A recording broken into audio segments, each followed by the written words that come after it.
Welcome to international team news channel. ఈరోజు మనం వరంగల్ జిల్లా కమలాపూర్ మండలం గోపాలపురం గ్రామానికి అయితే రావడం జరిగింది. మనతో ఉప సర్పంచ్ గారైన మల్రెడ్డి రేణుక నాగేందర్ రెడ్డి గారు మనతో ఉన్నారు. నమస్తే సార్, బాగున్నారా?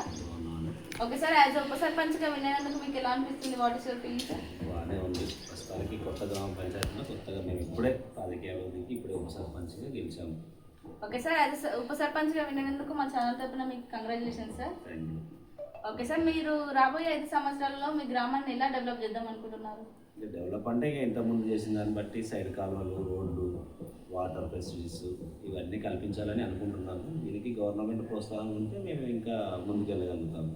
ప్రస్తుతానికి మాది గ్రామ పంచాయతీ చిన్న గ్రామ పంచాయతీ, బడ్జెట్ తక్కువగా ఉంటుంది. అందుకని మేము ఏదైనా గవర్నమెంట్ ప్రోత్సాహంగా మాకు వచ్చే డబ్బులు ఇస్తే మా ఊరిని డెవలప్ చేసుకుంటాం.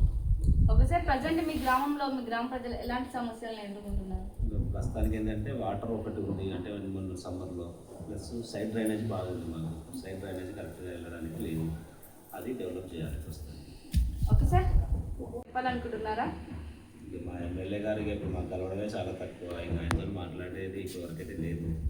ఇంకా ఆయన ఏం చేస్తారనేది ఆయనతో ఇప్పటివరకైతే ఏం కలవలేదు ఆయన. మేము ఓకే సార్, మా ఛానల్ ద్వారా ఇంకేమైనా చెప్పాలనుకుంటున్నారా? ఇంకా ఏముంది, ఇంకా అంతా మనం అందరం కలిసికట్టుగా ఉండి ఊరిని బాగు చేసుకోవడమే. ఊరు బాగుంటే జిల్లాల నుంచి రాష్ట్రం అంతా బాగుంటుంది. Okay sir, thank you. So ఇదండి టుడే ఇంటర్వ్యూ. Thank you.